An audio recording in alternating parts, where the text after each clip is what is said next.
नमस्कार, स्वागत है आपका और मैं हूं आपके साथ लता। बड़ी खबर आपको बता रहे हैं, जहां जमीयत उलेमा ए हिंद का तालिबानी फरमान अब सामने आया है, क्योंकि अरशद मदनी ने गैर मुसलमानों से शर्मनाक अपील की है, जिसमें लड़कियों को सह स्कूल ना भेजने की अपील की गई है। जी हां, आपको बताएं कि जमीयत उलेमा ए हिंद का बयान सामने आया है, जिसमें अश्लीलता से बचाने के लिए लड़कियों को ना भेजे को एड स्कूल की बातें कही गई हैं, जिसको लेकर योगी सरकार ने भी तालिबानी मानसिकता को आईना दिखाने का काम किया है, जिसमें साफ तौर पर यह कहा गया है कि देश संविधान से चलता है, बल्कि शरीयत कानून से नहीं। तो वहीं इसी कड़ी में पाकिस्तान के पूर्व खिलाड़ी शाहिद अफरीदी का भी तालिबान अब प्रेम जग उठा है, जिसमें उन्होंने साफ तौर पर अपना बयान देते हुए ये कहा है कि तालिबान ने महिलाओं को पूरी आजादी दी हुई है। जी हाँ, एक बार फिर से जमीयत उलेमा ए हिंद का तालिबानी फरमान सबके सामने आ चुका है, जहां पर जमीयत उलेमा ए हिंद के अध्यक्ष अशरफ मदनी ने सभी गैर मुसलमानों से अपनी बेटियों को अश्लीलता से दरअसल बचाने के लिए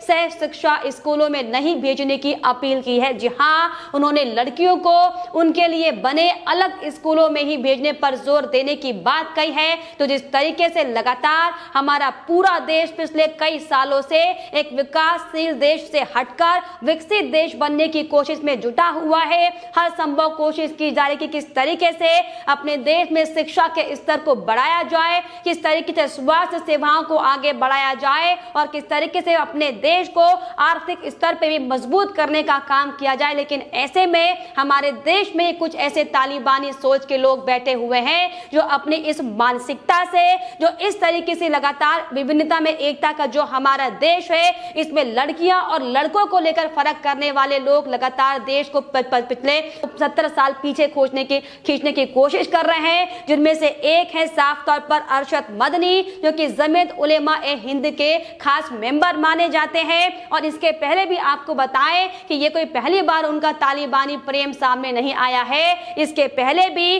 जितने भी आतंकी घटनाएं इस देश में की गई है, जितने भी आतंकवादियों को, फिर चाहे वो उत्तर प्रदेश हो या अलग अलग राज्यों से पकड़ा गया, उनका समर्थन करने का काम ये अरशद मदनी हर बार करते आए हैं। और एक बार फिर से अपनी तालिबानी मानसिकता को दिखाते हुए, अपना तालिबानी प्रेम दिखाते हुए साफ तौर पर शर्मनाक बयान दे दिया है और पूरे देश में लड़कियों को और लड़कों के साथ ना पढ़ने देने की अपील कहते ये दिखाई पड़े हैं। जी हाँ, दरअसल आपको बताएं कि JUS की कार्य समिति की बैठक के बाद एक प्रेस बयान में साफ तौर पर मदनी का शर्मनाक बयान सामने आया था, जिसमें अनैतिकता और अश्लीलता किसी धर्म की शिक्षा नहीं है, ये कहा था। और दुनिया के हर धर्म में इसकी निंदा की गई है, हालांकि क्योंकि यही चीजें हैं जो देश में दुर्व्यवहार फैलाती हैं। और इसीलिए हम अपने गैर मुस्लिम भाइयों से भी ये कहेंगे कि वे अपनी बेटियों को अनैतिकता और दुर्व्यवहार से दूर रखने के लिए सह शिक्षा देने से परहेज करें और उनके लिए अलग शिक्षण संस्थान स्थापित करने का काम किया जाए। यही नहीं, कार्य समिति की बैठक के दौरान बालक और बालिकाओं के लिए स्कूल कॉलेज की स्थापना, विशेष रूप से लड़कियों के लिए धार्मिक वातावरण में अलग अलग शिक्षण संस्थान और समाज में सुधार के तरीकों पर विचार से खासतौर पर चर्चा इनकी मीटिंग में की गई है, जिसमें मदनी ने बयान देते हुए साफ तौर पर यह कहा है कि आज की स्थिति में लोगों को अच्छे मदरसों और उच्च धर्मनिरपेक्ष शिक्षण संस्थानों की जरूरत है,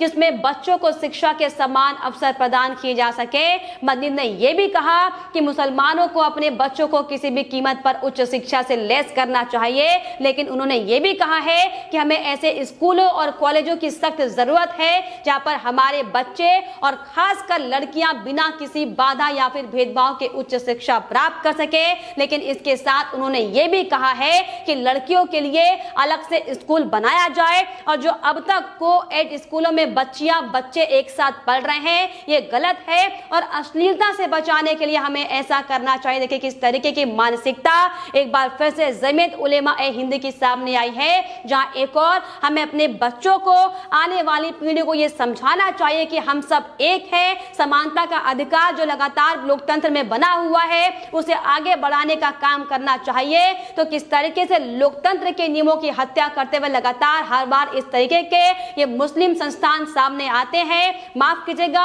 मुस्लिम संस्थान इसलिए क्योंकि जमीयत उलेमा ए हिंद जिस तरीके से बार बार अपने आपत्तिजनक विवादित बयानों को सामने ला चुका है, किस तरीके से हिंदू और मुस्लिम से लेकर लड़के लड़कियों में तक फर्क करने की बात बार बार कह चुका है, और एक बार फिर से जो तालिबानी सोच दिखाने का ये काम किया है, ये वाकई बेहद ज्यादा शर्मनाक है। क्योंकि देश को 70 साल पीछे ले जाने की बात लगातार अब ये अरशद मदनी कहते हुए दिखाई पड़ रहे हैं। क्योंकि जिस तरीके से अफगानिस्तान अब पूरा 20 साल पीछे जा चुका है, कैसे तालिबान लगातार अपना कहर वहां पर बरपा रहा है, और किस तरीके से वहां पर तालिबान रूल चल रहा है कि महिलाओं को स्कूल जाने का अधिकार नहीं है, सिर्फ और सिर्फ शरीयत कानून वहां पर लागू किया जाएगा। और अब उसी शरीयत कानून को लेकर हमारे देश में बैठे ऐसे तथाकथित भारतीय नागरिक जो शरीयत कानून को बढ़ावा देने का काम कर रहे हैं, जिसमें ना ही बच्चियों को जीने का अधिकार है, ना ही बच्चियों को पढ़ने का अधिकार है, और ना ही बच्चों को अपना नाखून तक मात्र दिखाने का अधिकार है। जी हाँ, अगर शरीयत कानून की बात की जाए तो 10 साल से ऊपर बच्चों को पढ़ने का उसमें कोई अधिकार वहां का कानून नहीं देता है। इसके अलावा अगर महिला या फिर बच्ची के जो बुर्का वहां पर पहनती है, उनके अगर नाखून तक भी पहन के दिख जाए तो आप सोचे कि 20 सड़क में रोककर कोड़ों से उनकी पिटाई की जाती है। ये तालिबान का कानून है, और इसी कानून को फॉलो करने की बात अब अरशद मदनी कहते हुए दिखाई पड़ रहे हैं, जो कि वाकई बेहद ज्यादा शर्मनाक है। और ऐसे संस्थानों पर, ऐसे लोगों पर कार्रवाई होनी चाहिए जो भारत के नागरिक होने के बावजूद भी भारत के लोकतंत्र के कानूनों के खिलाफ बातचीत करते हैं, और बार बार इस तरह की बातें फैलाकर आसपास के वातावरण को भी खराब करने का काम करते हैं। हालांकि इसको लेकर आपको बताएं कि अब योगी सरकार ने भी मुंह तोड़ जवाब देने का काम किया है, जिसमें साफ तौर पर तालिबानी सोच को दिखाने और देश को 70 साल पीछे ले जाने की इस मंशा को लेकर केंद्रीय मंत्री मुख्तार अब्बास नकवी ने भी मदनी को आईना दिखाने का काम किया है। नकवी ने साफ तौर पर मदनी के जवाबों पर पलटवार करते हुए सख्त लहजे में ये कहा है कि देश संविधान से चलता है, शरीयत कानून से नहीं, और जो शरीयत कानून का डंडा चलाकर संविधान की मूल भावना पर हमला करने की कोशिश करते हैं, वे कभी सफल नहीं होंगे। ऐसी मानसिकता को देश स्वीकार कभी नहीं करेगा। जी हाँ, क्योंकि जिस तरीके से एक के बाद एक जिहादी मानसिकता दिखाने का काम उत्तर प्रदेश में बैठे लोग करते दिखाई पड़ रहे हैं, ये वाकई बेहद शर्मनाक है। क्योंकि एक और जहां अब खुद तालिबान अपना जीता जागता प्रमाण पूरी दुनिया को दिखा रहा है, तो ऐसे में अपने देश को बचाने के लिए, अपने देश की बच्चियों को और बच्चों को बचाने के लिए हमें एक नया शिक्षा का पाठ पढ़ाना चाहिए। तो ऐसे में लगातार अपनी मानसिकता का प्रसारण करते हुए तमाम लोग दिखाई पड़ रहे हैं, जो तालिबान के इशारों पर हो सकता है कि अक्सर काम करते हो, और इसीलिए अब अपने देश में भी तालिबानी रूल लगाने की मांग करते हुए अपील करते हुए दिखाई पड़ रहे हैं। तो वहीं आपको बताएं कि जिस तरीके से पूरी दुनिया तालिबान को लेकर चिंतित है, तो ऐसे में पाकिस्तान से लेकर अलग अलग मुल्कों से भी तालिबान का समर्थन करने वाले लोग अब सामने आ गए हैं, जिन पर कई तरह के सवाल खड़े हो रहे हैं। और इसी कड़ी में पाकिस्तान के पूर्व खिलाड़ी शाहिद अफरीदी का भी तालिबानी प्रेम सबके सामने अब आया है, क्योंकि उन्होंने सरेआम इस संगठन की जमकर तारीफ की है। और शाहिद अफरीदी ने यह दावा करते हुए दरअसल कहा है कि अफगानिस्तान में महिलाओं को मनचाहा काम करने की इजाजत हो रही है और क्रिकेट को भी फायदा होगा। शाहिद अफरीदी ने मीडिया से यह कहा है, तालिबान बड़ी ही पॉजिटिव फ्रेम ऑफ माइंड के साथ आए हुए हैं, ये चीजें हमें पहले नजर नहीं आई। मसला यही है कि अब चीजें बहुत ज्यादा पॉजिटिविटी की तरफ जा रही हैं। जी हाँ, लेडीज को काम करने की इजाजत मिल रही है, पॉलिटिक्स और बाकी जॉब्स की तरफ इजाजत दी गई है। वो क्रिकेट्स को भी सपोर्ट करते हैं, क्रिकेट को भी सपोर्ट कर रहे हैं, और मुझे लगता है कि वो क्रिकेट को काफी ज्यादा पसंद करते हैं। ये बयान शाहिद अफरीदी का सामने आया है,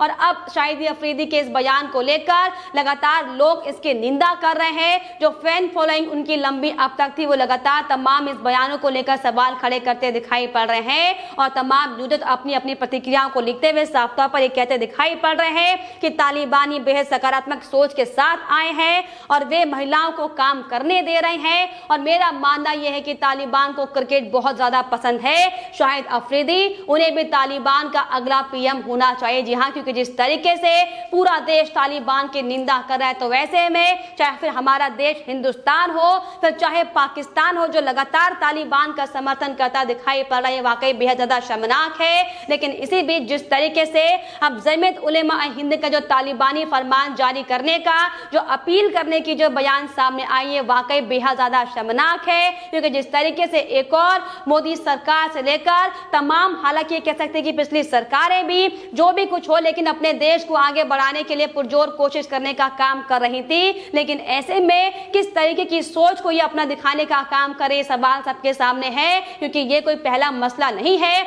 इसके पहले भी जब हाल ही में लखनऊ में अलकायदा के 2 आतंकी पकड़े गए थे तो उन पर भी सवाल उठाने का काम जमीयत उलेमा ए हिंद ने किया था, जिसमें अरशद मदनी ने एटीएस पर सवाल खड़े करते हुए, योगी सरकार की पुलिस पर सवाल खड़े करते हुए तमाम तरह की बयानबाजी की थी और उन 2 आतंकियों का साथ देने का काम इन्होंने किया था। जी हां, आपको बताएं कि जब आतंकियों की गिरफ्तारी उत्तर प्रदेश में की गई थी तो अलकायदा के दोनों आतंकियों का केस लड़ने का ऐलान ये जमीयत उलमा ए हिंद ने किया था। और दरअसल यही बड़ी वजह है कि अब लोग लगातार इनके संगठन पर बैन करने की मांग कर रहे हैं, क्योंकि एक के बाद एक जो तमाम आतंकी गतिविधियों को अंजाम देने का काम इनकी ओर से किया जाता है। जिस तरीके से गलत तरीके का पाठ पढ़ाकर देश में फूट डालने का काम इनकी ओर से किया जाता है। और अब जिस तरीके से महिलाओं को और बच्चियों को